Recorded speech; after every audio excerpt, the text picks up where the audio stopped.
ज्ञानानन्दमयं देवं निर्मलस्फटिकाकृतिम् आधारं सर्वविद्यानां हयग्रीवमुपास्महे। हयग्रीव हयग्रीव हयग्रीवेति यो वदेत् तस्य निस्सरते वाणी जह्नुकन्या प्रवाहवत्। मंत्रप्रियां सदा हृद्यां कुमती ध्वंसकारिणीं स्वप्रकाशां निरालम्बाम् अज्ञानतिमिरापहाम् शुक्लां ब्रह्म विचारसार परमाम् आद्यां जगद्व्यापिनीं वीणा पुस्तकधारिणीम् अभयदां जाड्यान्तकारापहाम् हस्ते स्फाटिकमालिकां विदधतीं पद्मासने संस्थितां वन्दे तां परमेश्वरीं भगवतीं बुद्धिप्रदां शारदां। सरस्वती महाभागे विद्या कमललोचने विश्वरूपे विशालाक्षी विद्यां देहि नमोऽस्तुते। प्रथम भारती नाम द्वितीयां च सरस्वती तृतीयां शारदा देवी चतुर्थं हंसवाहिनी पंचमं जगती स्थाता षष्ठं वागीश्वरी तथा सप्तम कुमती प्रोक्ता अष्टमं ब्रह्मचारिणी नवमं बुधमाता च दशमं वरदायिनीम् एकादशं चन्द्रकान्तिर्द्वादशं भुवनेश्वरी द्वादशैतानि नामानि त्रिसन्ध्यं यः पठेत् नरः जिह्वाग्रे वसति नित्यं ब्रह्मरूपा सरस्वती। वृश्चिके रेवती जातं कृष्णमार्य गुरोः सुतं श्रीनिवास कृपा पात्रं वेंकटार्य गुरुं भजे। गुरुर्ब्रह्मा गुरुर्विष्णुः गुरुर्देवो महेश्वरः गुरुसाक्षात् परब्रह्म तस्मै श्री गुरवे नमः।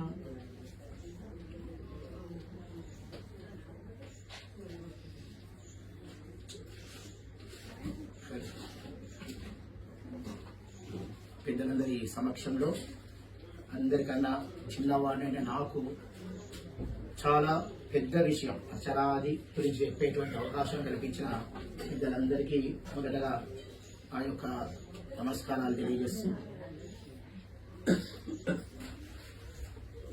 పెద్దలందరి అనుమతితో ప్రారంభం.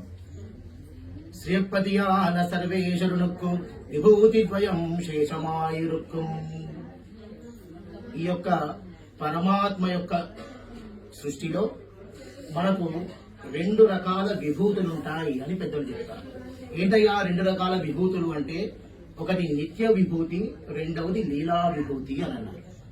ఈ నిత్య విభూతి ఏదైతే ఉందో ఇది ఆ యొక్క పంచ ఉపశమయాలతో ఏర్పడి పరమేష్టి పుమాన్ విశ్వం నివృత్త సర్వ అని దానితో ఏర్పడి ఎప్పుడూ నిత్యంగా ఉంటూ అనేకమైన దివ్య జ్యోతులతో వెలుగుతూ కలకాలం నిలిచి ఉండేటువంటిది. రెండవది లీలా విభూతి. ఇది పంచభూతాలతో ఏర్పడింది. మనకు పంచభూతాలన్నీ తెలుసు, భూమి నీరు వాయువు అగ్ని ఆకాశం.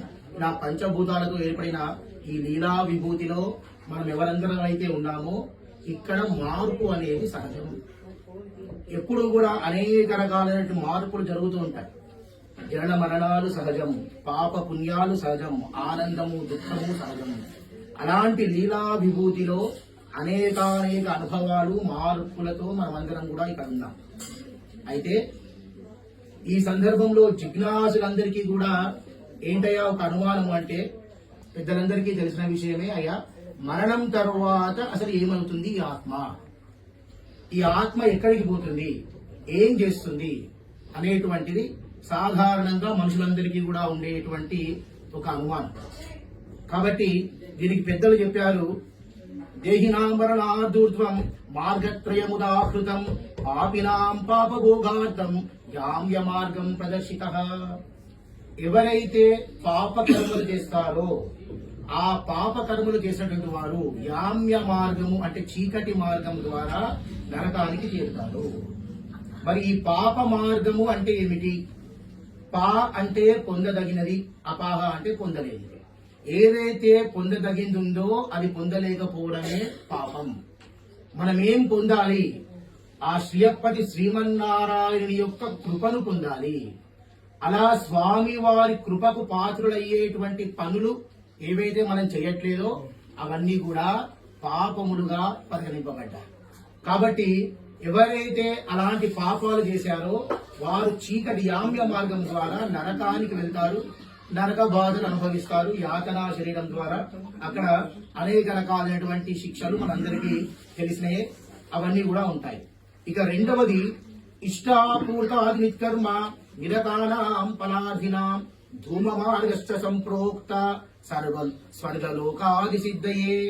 ఎవరైతే పుణ్యకార్యాలు చేస్తున్నారో, యజ్ఞ యాగాదులు చేస్తున్నారో, దాన ధర్మాలు చేస్తున్నారో అలాంటి వారంతా కూడా ఈ ధూమ మార్గంలో పొగ ద్వారా స్వర్గానికి చేరుకుంటారట.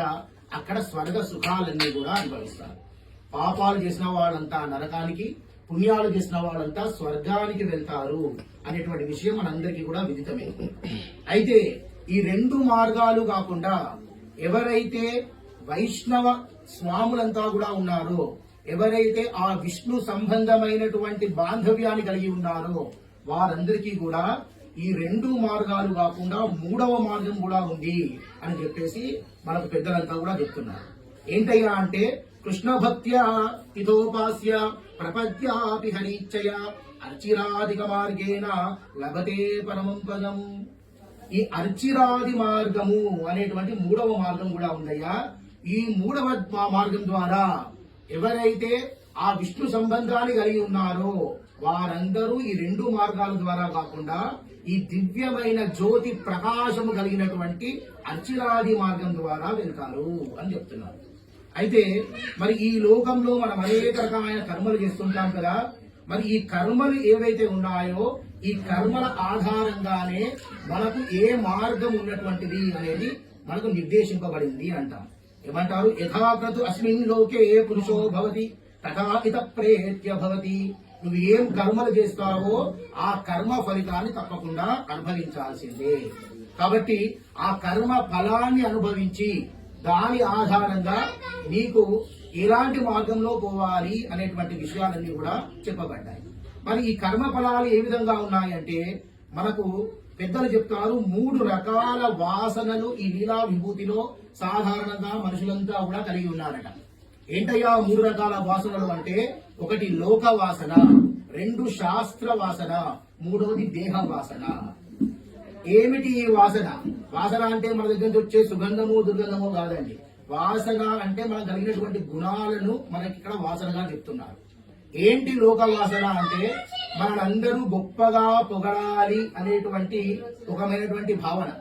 మనలో లోపాలు ఎవరైనా ఎత్తి చూపితే అది తట్టుకునే విధంగా మనం ఉండకుండా మనము పక్క వారిని ఎప్పుడు వారి లోపాలు ఎత్తి చూపుతూ జీవించేటువంటి వాసనే మనకి లోక వాసన. ఎవరినైనా మనము పొగడాలి అంటే అంత గొప్పగా పొగడానికి మనస్సు చాలా మందికి సహకరించదు. కానీ ఎవరినైనా తప్పులు చెప్పాలి అంటే మాత్రం ముందుకు వచ్చి వాళ్ళు అలా చేశారు ఇలా చేశారు అనుకుంటూ అనేక రకాలైన తప్పులు ఎత్తి చూపుతుంటాం మనం. కాబట్టి కానీ పోయి మన తప్పులు ఎవరైనా చెప్తే మనం భరించామా? లేదు. మనకి చిన్న తప్పు ఎవరైనా ఎత్తి చూపినా మనకు చాలా కోపం వచ్చేస్తుంది. కాబట్టి ఇలాంటి దాన్ని లోక వాసన అన్నారు. ఇక రెండవది ఏంటయ్యా అంటే శాస్త్ర వాసన. ఇది నేర్చుకోవాలి, అది నేర్చుకోవాలి, ఈ సబ్జెక్ట్ లో నేను పర్ఫెక్ట్ గా ఉండాలి, అది అందులో పర్ఫెక్ట్ గా ఉండాలి, కాబట్టి ఆ పాండిత్యం సంపాదించాలి. ఈ పాండిత్యాలన్నీ కూడా అవి స్వామి వారి సేవకు పనికి వస్తే అవన్నీ కూడా లోకహితకరమైనవి అయితే అప్పుడు దాని వల్ల నీకు లాభం కలుగుతుంది. అంతేకాకుండా రకరకాల శాస్త్రాలు పాండిత్యాలు నువ్వు సాధించినా ఆ భగవద్భావన నీలో లేకపోతే అప్పుడు అది శాస్త్ర వాసన కూడా నీకు పాపంగానే పరిగణిస్తుంది. ఇక మూడవది ఏంటయ్యా అంటే దేహవాసన. ఏంటయ్యా దేహవాసన అంటే మనం సుఖాన్ని కోరుకుంటూ ఉంటాం. ఏ చిన్న కష్టాన్ని కూడా మనం ఓర్చుకోలేకపోతాం. మనకు చాలా బాగా మంచి సోఫాలు ఉండాలి, ఇంట్లో మంచి మెత్తనైన పరుపు ఉండాలి, ఒక ఏసీ ఫ్యాన్లు ఉండాలి. ఎంతో సుఖకరంగా ఉంటేనే మనం అక్కడ ఉండగలుగుతాం, లేకపోతే మనం ఉండలేం. ఇది దేహవాసన. ఈ లోక వాసన, శాస్త్ర వాసన, ఈ దేహ వాసన ద్వారా మనకు 3 రకాల కర్మలు వస్తాయి అని చెప్తున్నారు. ఏంటయ్యా అంటే ఒకటి సంచిత కర్మ, రెండవది ప్రారంధ కర్మ, మూడవది ఆగామి కర్మ. సంచిత కర్మలంటే మనకు జన్మలుగా మనకు చేస్తున్న పాపాలన్నీ మనం మూటగట్టుకొని రావడం. ఇందాక పెద్దలు చెప్పినట్టుగా మనకు ఈ జన్మలో పాపం ఆయన ఎలాంటి పాపము చేసి ఉంటాడు, ఇదేదో పూర్వజన్మ ఫలితమే అన్నట్టుగా ఆ విధంగా ఏదో జన్మలో మనం చేసినటువంటి పాపాలన్నీ కూడా మూట కట్టుకొని సంచిత కర్మలుగా మనకి ఇక్కడికి సంభవించి దాని ద్వారా మనకు దుఃఖాలు రోగాలు అనేటువంటివి కలుగుతున్నాయి. కాబట్టి అలాంటి సంచిత కర్మలు కొన్ని. రెండవది ప్రారబ్ధ కర్మ. మనం ఇప్పుడు అనుభవిస్తున్న కర్మలన్నీ కూడా ప్రారబ్ధ కర్మ. మనం ఏదో పని చేసాం, దానివల్ల మనకు ఏదో ఒక రకమైన ఫలితం కలిగింది, అది ప్రారబ్ధ కర్మ. ఆగామి కర్మలు బుద్ధిపూర్వకంగా భగవత్ కార్యానికి వ్యతిరేకంగా మనం ఎలాంటి పాపాలైతే చేస్తున్నామో దాని ద్వారా మనకు రాబోయే కర్మలన్నీ కూడా ఆగామి కర్మలు. ఈ కర్మల ఫలితం ఎలా ఉంటుందయ్యా అంటే, మనం ఎంత చేసినా ఉప్పు నీరు తాగితే దాహం ఎలా తీరదో ఆ విధంగా నువ్వు ఎంత ప్రయత్నం చేస్తున్నా కూడా దాని ద్వారా ఇంకా ఇంకా ఇంకా కావాలనే అనిపిస్తుంది. మనం ఏదో బైక్ మీద తిరుగుతున్నాం, ఈ బైక్ లో తిరిగే వాడికి ఏమనిపిస్తుంది అంటే నాకు కారు ఉంటే బాగుంటుందండి అనిపిస్తుంది. మనం ఒక కారు కొనుక్కొని తిరుగుతున్నాం, అంటే దీనికన్నా అది హోండా సిటీ కార్ అయితే ఇంకా బాగుంది అనిపిస్తుంది. హోండా సిటీలో పోయిన వాడికి దానికన్నా ఇంకా BMW అయితే బాగుంటుంది అనిపిస్తుంది. అలా ఇది ఎప్పటికీ కూడా మన యొక్క కోరికలు తీరనివి. ఒకదాని తర్వాత ఒకటి ఎప్పుడూ కూడా మనకు కలుగుతూనే ఉంటాయి. కాబట్టి ఇలాంటి కర్మలు, ఈ కర్మల ద్వారా మనకు వచ్చేటువంటి వాసనలు, గుణాలు ఏవైతే ఉన్నాయో వీటి వల్ల వచ్చే పాపక ఫలితంగా మనము ఆ యొక్క నరకానికి చేరుకుంటున్నాం అనేటువంటి విషయాన్ని మనకు పెద్దలు చెప్తున్నాం. అయితే అయ్యా పాపాలు చేసిన వాళ్ళంతా కూడా నరకానికి వెళ్ళారు, మరి పుణ్యాలు చేసిన వాళ్ళంతా స్వర్గానికి వెళ్ళారు. మనము పాపమో పుణ్యమో రెండూ చేయకుండా మరి ఇక్కడ ఎలా ఉంటాం? మనం ఏదో ఒక పని చేసామంటే దాని ద్వారా ఒక పాపమో పుణ్యమో ఏదో ఒకటి రావాలి కదా. మరి పాపం వస్తే మనం నరకానికి పోతున్నాం, పుణ్యం వస్తే స్వర్గానికి పోతున్నాం. మరి మనకు ఈ అచ్చిరాది మార్గం ద్వారా ఎవరు వైకుంఠానికి చేరుకుంటున్నారు, ఎవరు ఆ స్వామి యొక్క కృపకు పాత్రులు అవుతున్నారు, ఎవరు ఆ యొక్క మోక్షాన్ని పొందుతున్నారు అనేటువంటి విషయాన్ని మనకు చెబుతూ, ఎవరైతే ప్రపన్నత్వము కలిగి ఉంటారో, ఆ స్వామి యందు శరణాగతి పొంది ఉంటారో, ఆ స్వామి శరణును వచ్చి శ్రీమన్నారాయణ, శ్రీయపతి శ్రీమన్నారాయణ నీ యొక్క శరణాగతిని నేను పొంది నీ ఏ కర్మ ఫలితాన్ని నేను ఆశించకుండా ఈ యొక్క కార్యక్రమాలు చేస్తున్నాను అనేటువంటి జ్ఞానాన్ని కలిగి ఉంటారో ఆ వారందరికీ కూడా పరమ పదం కలుగుతుందట. అంతేనా? ఎవరైతే ముముక్షువై ఉంటారో, ముముక్షు అంటే మోక్షము కావలసినటువంటి వారు, అయ్యా నాకు మోక్షము ఆపేక్ష ఉంది అనేటువంటి మోక్షాపేక్ష కలిగినటువంటి వారిని ముముక్షువులు అన్నా. ఈ ముముక్షువులకి మాత్రమే ఆ యొక్క వైకుంఠంలో ప్రవేశం ఉందట. ఎందుకయ్యా కేవలం మనం మోక్షాపేక్ష ఎందుకు కలిగి ఉండాలి అంటే, పెద్దలు చెప్తారు, పూర్వము కృష్ణావతారంలో స్వామి వారి దగ్గరికి ఒక బ్రాహ్మణుడు వచ్చాడట. బ్రాహ్మణుడు వచ్చి, అయ్యా కృష్ణ పరమాత్మ ఎక్కడున్నావు అంటూ కృష్ణ పరమాత్మను వెతుకుతున్నాడు. అతనికి దారికి ముందుగా అర్జునుడు కలిగాడు. అర్జునుడు అన్నాడు, ఇదిగో కృష్ణ పరమాత్మ ఎందుకయ్యా అంతగానం వెతుకుతున్నావు, ఏమైంది అంటే, అయ్యా నాకు చాలా పెద్ద కష్టాలు వస్తున్నాయి, నాకు అనేక మంది సంతానం కలిగారు, కలిగిన సంతానం కలిగినట్టుగా మాయమైపోతున్నారు. కాబట్టి నా సంతానము ఇక నా జాతకం ప్రకారము, శాస్త్ర ప్రకారము, నా ఆ యొక్క వయస్సుకు విధంగా నాకు ఇదే చివరిదైన సంతానమయ్యా. ఈ సంతానము దక్కకుంటే నాకు ఇక సంతానము లేదు. కాబట్టి నన్ను కాపాడేటువంటి వాడు ఆ శ్రీకృష్ణ పరమాత్మనే అయ్యా, అందుకే స్వామి వారిని వెతుకుతున్నాను అని అడిగాడట. అంటే దీనికోసం నీ కృష్ణుడు ఎందుకయ్యా, ఇంత పెద్ద విలుకాడి నేనున్నాను కదా, నా ధనుర్బాణాలు పట్టుకొని నిల్చుంటే నాకు ఎవరైనా భయపడాల్సిందే, పద నేను రక్షిస్తాను అంటూ అర్జునుడు ఆ యొక్క బ్రాహ్మణుడు వెంట వెళ్లి ఆ యొక్క తన యొక్క బాణాలతో అదంతా కూడా బంధింపజేసి ఆ దానికి కాపలాగా నిల్చొని ఉన్నాడట. అలా కాపలాగా నిల్చొని ఉన్నాడు. అక్కడ ఆ బ్రాహ్మణుని భార్య ప్రసవ వేదన పడుతోంది. ఆ బ్రాహ్మణుడికి చాలా భయం వేస్తోంది, ఏం జరుగుతుందో అనేటువంటి భయాన్ని కలిగి ఉన్నాడు. బిడ్డ పుట్టాడట. ఆ బిడ్డ పుట్టి వెంటనే అక్కడ మాయమైపోవడం జరిగిందట.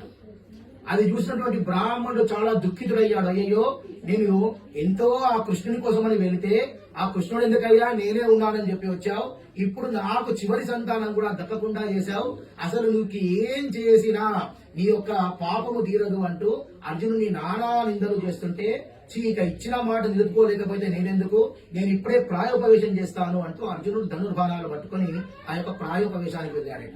వెళ్తే కృష్ణుడు అప్పుడే అక్కడికి వచ్చి, ఏమైంది బావా, ఎందుకు ఏం జరిగింది అని ఆ అర్జునుడిని అడిగి, సర్లే పర్వాలేదు, ఆ యొక్క పిల్లవాడిని నేను తీసుకొస్తాను, నువ్వు ఇప్పుడు అలాంటి ఆ ప్రాయోపవేశ కార్యక్రమాలు పెట్టుకోకయ్యా అని చెప్పేసి అక్కడి నుంచి బయలుదేరి వెళ్లి ఆ శ్రీమన్నారాయణ స్వరూపమైన శ్రీకృష్ణ పరమాత్మ ఆ వైకుంఠానికి తానే బయలుదేరి వెళ్లి ఆ విరజా నదీ తీరంలో అర్జునుడి నుంచి తాను వెళ్లి అక్కడి నుంచి ఈ బాలునే కాకుండా అనేక మంది బాలులందరినీ కూడా తీసుకొని వచ్చి ఆ సంతానాలందరినీ కూడా అందించారట.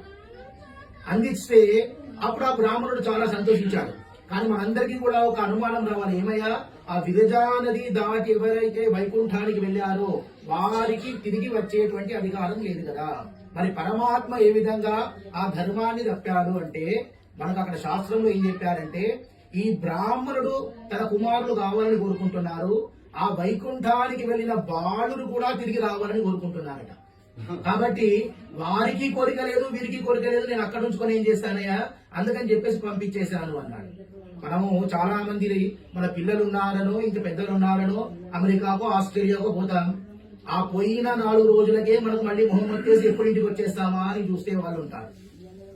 కాబట్టి అయ్యో అంత పెద్ద అమెరికా చాలా అందంగా ఉంది, ఎన్నో చూసేటివి ఉన్నాయి, ఏదేదో చేయవచ్చు, చాలా అందంగా చాలా ధనిక దేశం అనుకుంటే అంత అందాన్ని ధనాన్ని మనము పొందడంలో ఆనందం లేదయ్యా, నేను నా వారితోనే ఉంటేనే నాకు ఆనందము అంటూ తిరిగి మన ఊరికి పయనమైనట్టుగా ఈ బాలులంతా కూడా అంత గొప్ప వైకుంఠాన్ని కూడా కాదనుకొని తిరిగి ఈ భూలోకానికి వచ్చేయాలి, ఇక్కడ ఏదో ఆనందం మేము కోల్పోతున్నాం అనే భావనలో ఉన్నారట. అది చూసిన శ్రీకృష్ణ పరమాత్మ అనుకున్నాడట, ఇక ఎవరికంటే వారికి నేను మోక్షం ఇవ్వను. ఎవరైతే మోక్షాపేక్ష కలిగి ఎవరైతే అయ్యా నాకు మోక్షం ఇవ్వమని అడుగుతాడో వారికి మాత్రమే నేను మోక్షం ఇస్తాను అని స్వామి వారు ఒక నిబంధన పెట్టుకున్నారట. కాబట్టి ఎవరైతే మోక్షగామి అయి ఉంటాడో, ఎవరైతే ఆ మోక్షాన్ని ఆపేక్షించినటువంటి వాడు ఉంటాడో వారికి మాత్రమే మోక్షం ఇస్తాడు, వారినే ముముక్షువులు అంటారు అని చెప్తున్నారు. మరి ఈ ముముక్షువులను కూడా పెద్దలు 2 రకాలుగా మనకు చెప్పారు. ఒకటి కేవలులు, ఇంకోటి భగవత్ కాముడు అన్నారు. కేవలులు అంటే ఎవరంటే వారిలో వారే ధ్యానం చేసుకుంటూ ఆత్మానందాన్ని పొందుతూ ఎవరైతే ఆ ధ్యానంలో ఉండి ఉన్నారో వారు కేవలులు అట. వారు ఆ విరజా నదిని దాటి ఆ వైకుంఠ ధామానికి ఈ విరజా నదికి మధ్య తీర ప్రాంతంలో ఆ వైకుంఠంలోనికి ప్రవేశించకుండా కేవలం కైవల్య ప్రదేశంలోనే ఉండిపోతారు. అలాంటి వారు కేవలులు. ఎవరైతే ఆ స్వామి వారి సేవ చేసుకోవాలి అనేటువంటి ఆ యొక్క కోరిక కామాన్ని కలిగి ఉన్నారో వారిని భగవత్ కాములు అంటారట. వారు ఎప్పుడూ కూడా ఈ భూలోకంలో ఉన్న భగవత్ సేవలోనే ఉంటారు. అందరికీ కూడా మన పెద్దలు చెప్తున్నారు, నాయన మీరు ఆ భగవంతుని యందు భక్తిని కలిగి ఉండండి, భయాన్ని కాదు. ఎందుకు భయాన్ని కలిగి ఉండకూడదు అంటే ఆ స్వామి వారికి మనకి అనేక రకాలైనటువంటి బాంధవ్యాలు ఉన్నాయ్యా. నవవిధ స్మృతాహ బాంధవ్యం అని 9 రకాలుగా మనకు స్వామికి ఆ యొక్క బంధుత్వం ఉందయ్యా. ఏంటంటే పితాచ రక్షక శేషి భర్త ఆగ్నేయో రమాపతి సామ్యాధారశ్చ సర్వాత్మా భోక్త నవవిధ స్మృతాహ. మనకు స్వామికి మొట్టమొదటి జనక జన్యు సంబంధం. స్వామి మనందరికీ కూడా తండ్రి లాంటి వాడు, మనము ఆ స్వామికి బిడ్డలం. కాబట్టి బిడ్డల యందు తండ్రికి ఎప్పుడైనా కోపం ఉంటుందా? మనం ఎలాంటి పాపాలు చేసినా ఆ పాపాల వల్ల మన యొక్క చేసే కర్మల వల్ల ఆ తండ్రికి ఎప్పుడు కూడా పూర్తి కోపం ఉండదట. ఆ దుర్యోధనుడు ఎన్ని రకాలైనటువంటి పాపాలు చేసినా తన కొడుకు కాబట్టి ఆ ధృతరాష్ట్రుడు ఆ బిడ్డని ఎప్పుడూ కాపాడుతూ వచ్చాడు. కాబట్టి బిడ్డ చేసేటువంటి పాపాలను సరిదిద్దడమే తప్ప అతనిపై కోపాన్ని కలిగి ఉండడు. నువ్వు చేసేటువంటి దుష్కర్మలను స్వామి సరిదిద్దుతాడు, అంతేగాని దాని ద్వారా కోపాన్ని పెంచుకొని నిన్ను తన దగ్గరికి రానియకుండా ఉండడయ్యా. కాబట్టి మనకు ఆయనకు ఉన్న మొట్టమొదటి సంబంధం జనక జన్యు సంబంధం. 2 రక్షక సంబంధం. ఏమిటి? అతడు రక్షించేటువంటి వాడు, మనం రక్షణ పొందేటువంటి వాడు. కాబట్టి ఈ రక్షక సంబంధం మనకు ఆయనకు ఉంది. రక్షించేటవాడు కాపరి ఎప్పుడైనా కూడా తన యొక్క దేనైతే రక్షించాలో దానిపైన ఎప్పుడూ దృష్టి నిలిపించుకుంటాడయ్యా. కాబట్టి అలాంటి రక్షక సంబంధము మనకు ఆయనకుంది. కాబట్టి మనల్ని ఎప్పుడూ రక్షించాలనే చూస్తాడు తప్ప మనల్ని ఎప్పుడూ శిక్షించాలని ఆయన చూడడు. కాబట్టి రక్షక సంబంధం ఉంది. అంతేనా? శేషీ సంబంధం. మనం ఆయనకు సేవకులం, ఆయన మనతో సేవలు చేపించుకునేటువంటి వాడు. కాబట్టి మనం చేసే సేవకులపై ఎప్పుడైనా ప్రీతినే కలిగి ఉంటారయ్యా, చాలా బాగా చేస్తున్నావు అని, కానీ మనపై ఎప్పుడు కూడా కోపాన్ని కలిగి ఉండడు. కాబట్టి మనకు ఆయనకు శేషీ సంబంధం కూడా ఉంది. అంతేనా? ఈ జగత్పతి ఆ యొక్క శ్రీమన్నారాయణుడు. కాబట్టి మనకు ఆయనకు భార్యాభర్తల సంబంధం ఉందయ్యా. కాబట్టి మన అందరికీ కూడా ఆయన భర్త లాంటి వాడు, మనం అందరము ఆయనకు భార్యల వంటి వారము. అయ్యా నేను పురుషుణ్ణి, నేను భార్యను ఎలా అవుతాననేటువంటి అపోహలు మనకొద్దు. ఈ మొత్తానికి కూడా ఉన్న ఒకే ఒక పురుషుడు ఆ శ్రీమన్నారాయణుడు. కాబట్టి జగత్తంతటికి మనం చెప్పేటువంటి పురుషుడు ఎవరయ్యా అంటే నారాయణుడే. కాబట్టి మనమంతా కూడా ఆయనతో భార్యాభర్త సంబంధాన్ని కలిగి ఉన్నాం. అంతేనా, జ్ఞాతాజ్ఞేయ సంబంధం కూడా ఉన్నాయి. అంటే ఆయన గురించి మనం తెలుసుకోవాలి, ఆయన గురించి మాత్రమే మనం తెలుసుకోవాలి. ఏది తెలుసుకోవాలో అది మనము, ఆయన తెలిసేటువంటి వాడు మనము, ఏది తెలుసుకోవాలో ఆ తెలిపేటువంటి వాడు ఆయన. కాబట్టి తెలుసుకోవలసిన విషయం ఏదైతే ఉందో ఆ విషయమే ఆయనకు మనకు ఉందయ్యా సంబంధం. కాబట్టి నువ్వు ఆయన గురించి ఎన్ని రకాలుగా తెలుసుకున్నా ఏమి చేసినా ఆయన దాన్ని తప్పు పట్టుకోడు. తప్పకుండా నీకు తెలియజెప్పేటువంటి ఆ యొక్క భావన ఆయనలో ఉంది. కాబట్టి దాని గురించి కూడా నీవు భయపడాల్సిన అవసరం లేదు. రెండవది స్వామి శత్రుత్వ సంబంధం. ఆయన మనకందరికీ కూడా స్వామి, మనము ఆయన యొక్క వస్తువులం. కాబట్టి వస్తువు పైన ఎప్పుడైనా ఆ యొక్క స్వామికి కోపం ఉంటుందా? ఎప్పుడు కూడా ఆ వస్తువుపై స్వామికి, మనకు ఏదో కారు ఉంది, ఇక్కడ పార్క్ చేసుకొని లోపలికి వచ్చాం, ఆ కారుపై మనకే ఎప్పుడు దృష్టి ఉంటుంది, కారు మనపై ఎప్పుడు దృష్టి పెట్టదు. నా యజమాని ఎటు పోయాడు, ఎక్కడున్నాడు అని కారు చూసుకోవాల్సిన అవసరం లేదు. కానీ ఈ యజమానికి ఎప్పుడు కూడా ఆ కారుపై దృష్టి ఉంటుంది. అక్కడ వచ్చిందా, ఏదైనా కుక్క వచ్చిందా, అక్కడ ఏదైనా విసర్జన చేస్తోందా, లేదా ఇంకోడైనా పిల్లవాడు వచ్చాడా, దానిపైన ఏదైనా గీతలు గీస్తున్నాడా, దానికి ఎండ కొడుతోందా, వాన పడుతోందా, ఇది ఎప్పుడు దృష్టి ఎప్పుడు ఎవరిది ఉంటుందయ్యా అంటే ఆ స్వామికే ఆ వస్తువుపై ఉంది. అంతే తప్ప వస్తువు ఎప్పుడు కూడా స్వామి పైన దృష్టి పెట్టలేదు. కాబట్టి నువ్వు ఎప్పుడూ స్వామికి సమీపంగా వెళ్ళలేదనో, స్వామిని నువ్వు ప్రేమగా ప్రార్థించలేదనో భయపడకయా. ఇప్పుడు బయలుదేరి వెళ్ళు. ఆ స్వామి నిన్నెప్పుడూ రక్షిస్తూ నీపై దృష్టి పెట్టి ఉంచాడు. కాబట్టి ఇప్పుడు నీకు అవకాశం కలిగింది, నువ్వు వెళ్ళి స్వామిని శరణు కోరు, తప్పకుండా నిన్ను స్వామి రక్షిస్తాడు. అంతేనా, ఆధార ఆధేయ సంబంధం. మనమంతా కూడా స్వామిపై ఆధారపడి ఉన్నాం. మనందరికీ ఆధారభూతమై స్వామి వారు ఉన్నారు. నువ్వు దేనిపై ఆధారపడి ఉన్నావో అయ్యా, ఎప్పుడైనా బిడ్డనో ఒక మనమనో ఆ తాత పైనో తండ్రి పైనో ఎక్కి ఉన్నప్పుడు అతని కాపాడేటువంటి ఆ యొక్క ఆ భావన ఎప్పుడు కూడా ఆ యొక్క ఆధారభూతమైన ఆ తాతకో తండ్రికో ఉంటుంది. నువ్వు ఎత్తుకొని చిన్న పాపను ఎత్తుకొని వెళ్తున్నాం, ఆ వెళ్ళేటువంటి వాడు ఎలా కాపాడుకోవాలనే దృష్టి ఆ ఆధారభూతానికే ఉంటుంది. కానీ దానిపై ఆధారపడినటువంటి వ్యక్తికి ఎప్పుడు ఎట్లయితే లేదో నీవు కూడా దాని గురించి భయపడాల్సిన అవసరం లేదు. మనందరికీ కూడా ఆధారభూతమైనటువంటి వాడు శ్రీయపతి శ్రీమన్నారాయణుడే. కాబట్టి ఆయనను నువ్వు శరణు చొచ్చు. ఇదే విధంగా మనకు పెద్దలు చెప్తున్నారండి, మనకు 2 రకాల న్యాయాలు ఉన్నాయట. ఒకటి మర్కట కిశోర న్యాయము, 2 మార్జాల కిశోర న్యాయము అని చెప్తున్నారు. మర్కటము అంటే మనకు తెలుసు కోతి. కాబట్టి ఆ మర్కట కిశోరము అంటే కోతి పిల్ల. కోతి పిల్ల ఏం చేస్తోంది అంటే తల్లిని గట్టిగా పట్టుకొని ఉంది. ఆ తల్లి ఆ బిడ్డను రక్షిస్తూ ఒక చెట్టుపై నుంచి ఒక చెట్టుపైకి దూకుతూ వెళ్తుందట. అదే విధంగా అన్య దేవతారాధనలో నువ్వు ఎప్పుడూ ఆ దేవతను పట్టుకొనే ఉండాలి. నువ్వు ఎన్ని రోజులు పట్టుకొని ఉన్నావో అన్ని రోజులు నీకు ఆ దేవత ద్వారా రక్షణ ఉంటుంది. అంటే బాధ్యత ఎవరిది అంటే అక్కడ కిశోరానిదే, ఆ పిల్లదే బాధ్యత, తల్లిదేం బాధ్యత లేదు. కానీ మనది ఎలాంటిదయ్యా వైష్ణవత్వం అంటే అది మార్జాల కిశోర న్యాయము. మార్జాలము అంటే పిల్లి. ఆ పిల్లను తను ఏం చేస్తుందయ్యా అంటే అంతా భారమంతా తల్లిపై వదిలిపెట్టేసింది. తల్లిపై వదిలిపెట్టేసి నువ్వు ఎక్కడికి రక్షణగా తీసుకువెళ్తే అదే నాకు చాలు అని చెప్పి ఆ తల్లిని నమ్ముకొని తన బాధ్యత ఏమీ లేదన్నట్టుగా వదిలిపెడితే తల్లే జాగ్రత్తగా తన నోరుతో పట్టుకొని ఎక్కడా గాయం కాకుండా చూసుకొని ఒక ఇంటి నుంచి ఒక ఇంటికి మారుస్తూ ఆ బిడ్డ జాడ తెలియకుండా పెరిగి పెద్దదయ్యి దాని రక్షణ అది చూసుకునేంత మట్టుకు కూడా తల్లే దగ్గరుండి కాపాడుతుంది. కాబట్టి అలాంటి వైష్ణవత్వమయ్యా మనం ఆ స్వామిపై ఆధారపడి ఉన్నాం. కాబట్టి ఎప్పుడైతే ఆ స్వామిపై నువ్వు ఆధారపడి ఉన్నావో స్వామి తప్పకుండా నిన్ను రక్షిస్తాడు. ఉన్నటువంటి వాడు కూడా ఆ నారాయణుడే. ఆ దివ్య పరంజ్యోతి రూపంగా స్వామి నీలోనే ఉన్నాడయ్యా. కాబట్టి ఇంకా నీకు భయం ఎందుకు? కాబట్టి శరీర సంబంధము నీకు స్వామి వారికి ఉంది. నీ శరీరంలోనే స్వామి ఉండి నిన్ను రక్షిస్తున్నాడు. అంతేనా, భోక్తృ సంబంధం ఉన్నది.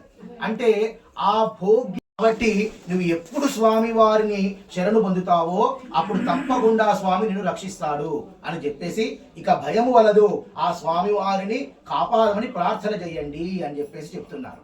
కాబట్టి మనమందరం కూడా ఆ స్వామి వారి యందు శరణాగతి పొంది ఉంటే తప్పకుండా స్వామి రక్షిస్తాడు. ఈ విధంగా సంబంధ జ్ఞానము కలిగి త్రికరణ శుద్ధిగా ఎవరైతే పూజిస్తారో వారికి తప్పకుండా మోక్షం కలుగుతుంది అన్నాడు. మరి ఈ సంబంధ జ్ఞానం ఎందుకయ్యా పెద్దలు ఎందుకు చెప్పారు అంటే, మనకు మా గురువు గారు నాన్నగారు ఒక కథ చెప్తారండి.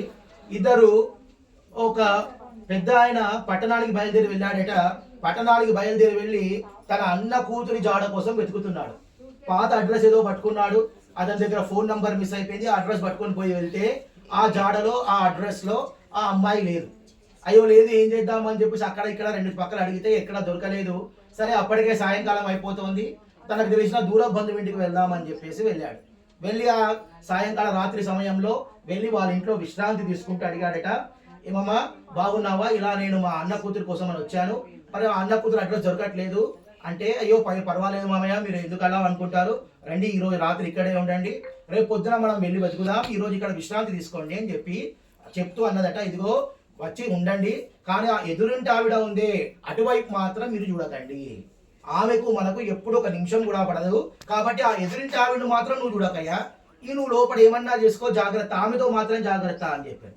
చెప్పగానే ఈయన అన్నాడు, సర్లే అమ్మా ఏముంది పర్లేదు, ఈ రోజు రాత్రి నుండి రేపు వెళ్ళిపోయేదే కదా అంటూ అన్నాడు. మరునాడు ఉదయాన్నే లేస్తూ కాస్త కిటికీ ఓపెన్ చేసి కర్టెన్ జరిపగానే ఎదురుగా ఒక అమ్మాయి కనబడింది. కనబడగానే లోపల ఉన్నటువంటి తన ఆ యొక్క బంధువులు పిలిచాడు, ఇదిగో ఇదిగో ఇటురా ఇట్రా ఇట్రా పద్మ ఇట్రా, అదిగో చూడు నీకు ముందరున్న వాళ్ళు ఎవరో తెలుసా అన్నారు. అరే ఎందుకన్నా, ఆమె దిక్కు చూడొద్దని చెప్పినారు కదా మామయ్య, మీరు ఎందుకు ఆమె దిక్కు చూస్తున్నారు, ఆమె మామూలు వ్యక్తి కాదు, ఎప్పుడూ కూడా మనపై ఏదో ఒక రకంగా చేస్తూ ఉంటుంది, అనేక నిందలు చేస్తుంది, నిమిషము నాకు ఆమెకు పడదు, ఎప్పుడు కొట్లాడుతూనే ఉంటాం, నేను ఇటు చెత్త వేస్తే ఆ చెత్త బుట్ట మన ఇంటికే నూకేస్తుంది, నేను ఇక్కడ ఏదైనా పెడితే అదంతా కూడా మన వాకిట్లోకే పంపించేస్తుంది అంటూ రకరకాలుగా ఆమెపై చెప్తుంటే, అరే అదంతా కాదమ్మా, నువ్వు మర్చిపోయావా, ఆమెను నువ్వు చిన్నప్పుడు ఆడుకున్నావే ఆ పిల్లనేనమ్మా, ఆమె అదిగో రమ ఉన్నది చూడిపో అన్నాడట. రమణ ఎవరు అంటే, అదే మా అన్న కూతురు కోసం వెతుకుతున్నాను కదా, అదే ఇల్లు, వాళ్ళ ఇల్లు మార్చి ఇక్కడికి వచ్చారు అని చెప్పాడట. చెప్పగానే అయ్యో రమణ ఎవరు అని ఆలోచిస్తే, నువ్వు చిన్నప్పుడు మా ఇంటి ముందర ఉండేది, అక్కడి నుంచి వెళ్ళిపోయింది కదా, ఆమెనే ఈమె అనగా అలాగా అరే నువ్వు, అయ్యో రమా నువ్వా అంటే, అయ్యో పద్మ నువ్వా అంటూ ఒకరినొకరు మాట్లాడించుకొని ఆ చిన్ననాటి జ్ఞాపకాలన్నీ నెమరు వేసుకొని, ఆ తర్వాత నుంచి వీళ్ళింట్లో పప్పు వాళ్ళ ఇంట్లోకి పోతుంది, వాళ్ళ ఇంట్లో చట్నీ వీళ్ళింట్లోకి వస్తుంది, ఆ ఇంట్లో ఇడ్లీ ఉంది తింటందుకు రా అని ఈమె పిలిస్తే, మా ఇంట్లో ఈరోజు నువ్వు లంచ్కి రా అని ఆమె పిలుస్తుంది. ఈ విధంగా ఒకరి మధ్య ఒకరికి తిరిగి బాంధవ్యం ఏర్పడింది. ఎందుకు అంటే ఈ సంబంధ జ్ఞానం ఉండడం వల్ల. అప్పటి వరకు సంబంధం ఉంది కానీ సంబంధ జ్ఞానము లేదు. సంబంధ జ్ఞానము లేదు కాబట్టి ఒకరంటే ఒకరికి ఒక నిమిషం పడకుండా ఇద్దరు పోట్లాడుకుంటుంటే, ఈ సంబంధ జ్ఞానము వచ్చిన తరువాత ఒకరిపై ఒకరికి మళ్ళీ ప్రేమ కలిగి, ఒకరిపై ఒకరికి మిత్రుత్వం కలిగి మళ్ళీ ఇద్దరూ కలిసిమెలిసి ఉండడం ప్రారంభం చేశారు. కాబట్టి నాయన నువ్వు ఆ భగవంతుని యందు నీకు నవవిధాలైనటువంటి సంబంధాలు ఉన్నాయ్యా, కాబట్టి ఆ సంబంధ జ్ఞానం కలిగి ఉండు. కాబట్టి స్వామి అంటే భయము పుట్టగా నువ్వు తప్పకుండా స్వామిని శరణాగతి పొందితే నువ్వు ఆ స్వామిని ఈజీగా చేరుకుంటావు అని చెప్పేసి మనకు చెప్తున్నాడు. అంతేనా, మరి ఎవరు ఈ యొక్క అర్చనాది మార్గంలోకి వెళ్తారు అంటే స్వయంగా స్వామి వారే మనకు భగవద్గీతలో మనకు అక్షర పరబ్రహ్మ యోగంలో చెప్తున్నాడండి. ఏం చెప్తున్నాడు, అంతకాలేచ మామేవ స్మరణ్ ముక్త కలేవరం యప్రయాతి సమద్భావం యాతినాం తత్ర సంశయః. ఎవరైతే ఈ జీవిత కాలం అంతా కూడా స్వామిని స్వామిని నారాయణ అని ఎప్పుడైతే మనము ఆ స్వామిని స్మరిస్తామో అప్పుడైనా సరే నాయన నీకు తప్పకుండా నేను మోక్షం ఇస్తాను అని స్వామి స్వయంగా తానే భగవద్గీతలో చెప్పి ఉన్నాడు. కాబట్టి ఆ దేహత్యాగ సమయంలో చేసిన జాలు అని మనం చెప్తున్నారు. మన అందరికీ కూడా అజామిలోపాఖ్యానం తెలుసు. అజామిలుడు అనేటువంటి ఒక కథను మనకు భాగవతంలో పెద్దలు చెప్పారు. ఆ అజామిలుడు అతడు ఆ యొక్క అంత్య సమయంలో అతడు చాలా గొప్ప బ్రాహ్మణుడు, శాస్త్ర విద్యలో నేర్చుకున్నటువంటి వాడు, కానీ అనేక రకాలైన పాపకర్మలు చేస్తూ బతుకుతున్నాడు. శాస్త్రాలన్నీ తెలిసినా ఎన్ని విద్యలు చదివినా కూడా అతని పాప భావన మాత్రం విడవలేదట. కానీ అంత్య సమయంలో మరణం ఆ బాధను తట్టుకోలేక నారాయణ నారాయణ అంటూ పిలవడం మొదలుపెట్టాడు. పిలవగానే అలా పిలుస్తూ తన ప్రాణాన్ని విడిచాడట. విడవగానే ఇటువైపు నుంచి యమదూతలు ప్రవేశించారు, అటువైపు నుంచి విష్ణుదూతలు కూడా ప్రవేశించారు. యమదూతలు అన్నారట, ఇదిగో ఇతడు అనేక పాపాలు చేశాడు, ఇతడు తీసుకుపోయే అధికారం మాకే ఉంది అన్నాడు. లేదు లేదు, అంత్యకాలంలో అతను నారాయణ నామస్మరణ చేశాడు కాబట్టి ఆ స్వామే స్వయంగా మాట ఇచ్చాడయ్యా, అంత్యకాలంలో ఎవరైతే ఆ యొక్క నామస్మరణ చేస్తారో వారికి మోక్షాన్ని ఇస్తున్నాను అని స్వామి చెప్పాడు కాబట్టి ఇక ఇతనిపై నీకు అధికారం లేదు, మేమే తీసుకుపోతామన్నాడు. లేదు లేదయ్యా, అతని కొడుకు పేరు నారాయణ, నారాయణ నారాయణ కొడుకును పిలిచాడు, ఆ స్వామిని విలువలేదు అన్నాడట. అతడు ఎవరిని పిలిచినా మాకు సంబంధం లేదయ్యా, ఆ నోటి నుండి నారాయణ నామస్మరణ వచ్చిందా లేదా, కాబట్టి ఆ స్వామి నామస్మరణ వస్తే చాలు, అది స్వామికే చెందుతుంది, కాబట్టి ఆ స్వామి వద్దకు మేము తీసుకెళ్ళిపోతున్నాం అని చెప్పారట. దురదృష్టవశాత్తు మనకు ఇప్పుడు అలాంటి అవకాశం లేకుండా పోయింది. ఆ దేవుడి నామాలు, పేర్లు, కీర్తనలు మనం ఏది పెట్టుకోవట్లేదు. రకరకాల కొత్త రకాల పేర్లు వెతుకుతూ మన బిడ్డలకు పెట్టుకుంటున్నాం. కాబట్టి మనకు బహుశా ఆ అజామినుడికి ఉన్నటువంటి ఆ అదృష్టం కూడా ఉందో లేదో తెలియదు కదా అని చెప్పేసి ఆ అవకాశం మనకు ఉందో లేదో అనుకుంటే అప్పుడు స్వామి మరొక సులభ ఉపాయం చెప్తున్నాడండి. ఏం చెప్తున్నాడంటే, ఎవరైతే మనకు ఈ జీవిత కాలంలో స్థితే మనసి సుస్వస్తే శరీరీ ఓసతియో నరః ధాతు సామ్యే స్థితే స్మర్త విశ్వరూపంచ మానుజం తతస్థం ప్రియమానంతు కాష్టా పాషాణ సన్నిభం అహం స్మరామి మద్భక్తం నయామి పరమాం గతిం. అయా, నీకు అంత్యకాలములో ఒకవేళ స్మరించే శక్తి ఉందో లేదో అనే భయం ఉంటే అప్పుడు నీకు శరీరం సహకరించినప్పుడే, ఎప్పుడైనా సరే ఆ నిలకడగా నీ ఇంద్రియాలన్నీ ఉన్నప్పుడే, నీకు సమయం దొరికినప్పుడు నా యొక్క శరణును పొందు. నువ్వేం చేస్తున్నా కూడా అది ఆ యొక్క భగవంతునికి చెందినదే అనేటువంటి జ్ఞానాన్ని కలిగి ఉండు. అలాంటి వారిని కూడా నేను మోక్షాన్ని ఇస్తున్నాను అని స్వామి స్వయంగా చెప్తున్నాడు. ఆ విధంగా అంతేనా, మనకి ఇంకేం చెప్తున్నారంటే, మనకు ముకుందమాలలో చెప్పినట్టుగా కృష్ణత్వదీయ పద పంకజ పంజరాంతః అద్వైవమే విజతు మనస రాజహంస ప్రాణ ప్రయాణ సమయే కపవాత పిత్తైః కంఠావృదునో విధౌ స్మరణం కుతస్తే. అయ్యా, ఈ మరణ సమయంలో మరణ బాధ పడలేక నా కంఠము సరిగా సహకరిస్తుందో లేదో, ఈ కఫవాత పిత్తాల యొక్క రోగ స్మరణ చేత నేను నిన్ను స్మరిస్తానో లేదో, మరి ఎలా ఉంటుందో నా యొక్క ఈ యొక్క శక్తి. అంతేనా, అంతేకాకుండా ఈ యొక్క మరణ సమయంలో కూడా మరి నాకు ఈ యొక్క భూలోకంలో ఉన్నటువంటి వాంఛలు, కోరికలన్నీ కూడా వాటిపై నాకు ఉండేటువంటి ఈ బుద్ధి అలాగే ఉంటుందా, తిరిగి మళ్ళీ నీ నామస్మరణ చేస్తానో లేదో, నా బిడ్డలపై అయ్యో నా బిడ్డ ఎలా ఉంటుందో, కొడుకు ఎలా ఉంటాడో, మనమడు ఎలా పెరుగుతాడో, వాడికి పెళ్లి చేయాలి, వీడికి ఆ యొక్క ఇంకేదో బారసాల చేయాలి, లేదా వాడేదో పాపము చిన్న కొడుకు సరిగా సంపాదించలేకపోయాడు, వాడికి మంచిగా ఏదైనా ఆస్తిపాస్తులు ఎక్కువగా రాయాలి, ఇలాంటి భావనల చోతనే నేను మరణిస్తానా, ఇలా అనేక రకాలైనటువంటి భావనలతో ఉంటానో లేదో.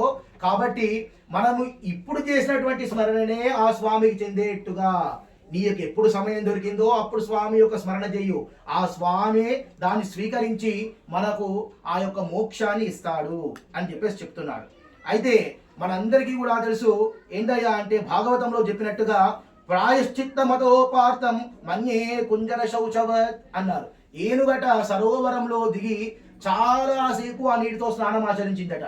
అలా స్నానం చేసి చేసి చేసి గంటల తరబడి ఆ నీళ్ళలో ఆ యొక్క జలకాలాటలన్నీ కూడా ఆడి తిరిగి ఎప్పుడైతే గట్టుపైకి వచ్చిందో అప్పుడు అక్కడున్న మట్టినంతా కూడా తన పైన పోసుకుంటుంది. కాబట్టి ఇంతసేపు మనం భగవద్ ధ్యానంలో ఉన్నాం, భజనలు చేసాం, కీర్తనలు చేసాం, ఇంకేదో అన్ని కూడా చేసి తిరిగి మళ్ళీ మన భౌతిక ప్రపంచంలోనికి ఇక్కడ వేరే వాళ్ళతో కలవగానే ఆ ఏనుగు ఏ విధంగా అయితే ఆ మట్టినంతా పోసుకుందో అదే విధంగా మనం కూడా ఆ పాపాలన్నీ కూడా పోసుకుంటూ ఉంటాం. కాబట్టి మరి ఆ పాపాల నుంచి ఈ పుణ్యాల నుంచి నేను దూరం అయితేనే కదా స్వామి నేను ఈ అర్చిరాది మార్గంలో నీ దగ్గరికి వస్తాను, మరి నేను పాపము పుణ్యము చేయకుండా ఎలా ఉంటానయ్యా అని అంటే అప్పుడు మనకు పెద్దలంతా కూడా చెప్తున్నారండి. రామాయణంలో సముద్రుడు ఆ సముద్రుడిపై కోపం వచ్చిన శ్రీరామచంద్రుడు ఆ వారధి కట్టడానికి సముద్రుడు అనుమతి ఇవ్వట్లేదని చెప్పి ఆ సముద్రుని ఒక్క క్షణములో నేనంతా కూడా వీటినంతా ఎండగడతాను అని ఆ రామ బాణాన్ని తీసి ఎప్పుడైతే ఎక్కుపెట్టాడో అప్పుడు సముద్రుడు భయపడి బయటకు వచ్చాడట. అలా వచ్చి ఆ సముద్రుడు ఎప్పుడైతే శరణుజొచ్చాడో అప్పుడు రామచంద్ర ప్రభువు ఆ సముద్రుడిపై సంధించాల్సినటువంటి బాణాన్ని ఆ యొక్క సముద్రుడి శత్రువులైనటువంటి అభీరులపై ఆ బాణ ప్రయోగం చేసి శత్రు భయం లేకుండా చేశాడట. ఆ విధంగానే ఎవరైతే ఆ స్వామిని శరణాగతి పొంది ఉన్నారో వారి యొక్క పాప పుణ్యాలను కూడా మరణ సమయంలో స్వామి వారు వచ్చి తీసేస్తారట. అయ్యా, పాపం ఉంటే నరకానికి పోతావు కదా, ఇదిగో నీ పాపాన్నంతా కూడా తీసి నీ శత్రువులకు ఇచ్చేస్తున్నాను. ఎవరైతే నీ మరణ సమయంలో నీ గురించి చెడు మాటలు మాట్లాడుతున్నారో వారందరికీ కూడా నువ్వు చేసినటువంటి ఈ పాప కర్మలను నేను ఇచ్చేస్తున్నాను. ఎవరైతే నీ గురించి గొప్పగా చెప్తున్నారో, ఎవరైతే నిన్ను పొగుడుతున్నారో, ఎవరి యందు నీకు ప్రేమ కలిగి ఉన్నావో వారికి నీ యొక్క పుణ్యాల యొక్క శక్తినంతా కూడా వాళ్ళకి ఇచ్చేస్తున్నాము. కాబట్టి ఈ పాప పుణ్యాలన్నీ నేను పనిచేశాను, ఇక నీకు పాపము లేదు పుణ్యము లేదు, అర్చిరాది మార్గంలో నువ్వు నాతో పాటు వచ్చేసేయి అని చెప్పేసి ఆ స్వామివారే స్వయంగా నన్ను తీసుకెళ్తారట. ఎవరైతే ఈ యొక్క స్వామివారి సేవను చేస్తున్నారో వారందరికీ కూడా తప్పకుండా పుణ్యం కలుగుతుంది. అయ్యా, మరి మేము ఈ మాత్రం కూడా చేయలేమండి, ఎప్పుడు చేస్తామో ఎప్పుడు చేయలేమో, త్రికరణ శుద్ధిగా స్వామివారి సేవ చేసుకుంటామో చేసుకోలేమో, మరి ఏముంటుందో అని చెప్పేసి మనందరికీ కూడా భయం కలగవచ్చు. అంత ప్రీతిగా స్వామిని మనం పిలవగలుగుతామా? ఆ గోపికలు ఏ విధంగా అయితే ఆ స్వామి సేవ చేసుకున్నారో ఆ విధంగా మేము చేసుకోగలుగుతామా? అంత ప్రేమ ప్రీతి ఏకాగ్రత మనకు ఉన్నాయా? త్రికరణ శుద్ధిగా స్వామిని పిలవగలుగుతామా అని అంటే ఇవేవీ చేయలేకపోతే నాయన నీవు ఆ యొక్క గురువును ఆశ్రయించు. నీ గురువు యొక్క నిబద్ధత ద్వారా నీకు తప్పకుండా మోక్షం కలుగుతుంది అని చెప్పేసి స్వామి చెప్పాడట. కాబట్టి మన గురువు ఎలాంటి వాడై ఉండాలి అంటే ఆ రామానుజ సంబంధాన్ని కలిగి ఉండాలి. ఎందుకయ్యా రామానుజ సంబంధాన్ని కలిగి ఉండాలి అంటే మనందరికీ కూడా తెలుసు, భగవద్ రామానుజులు స్వామితోటి ఆ యొక్క ఆశీర్వచనాన్ని పొంది ఉన్నారు. ఎవరైతే రామానుజుల యొక్క ఆ యొక్క సంబంధాన్ని కలిగి ఉన్నారో వారందరికీ కూడా నేను మోక్షం ఇస్తాను అని స్వామి మాట ఇచ్చి ఉన్నాడు. కాబట్టి ఆ మాట ప్రకారంగా ఎవరైతే ఆ యొక్క రామానుజుల యొక్క ఆ మనము సంబంధాన్ని కలిగి ఉన్నామో వారందరికీ కూడా మోక్షం కలుగుతుంది.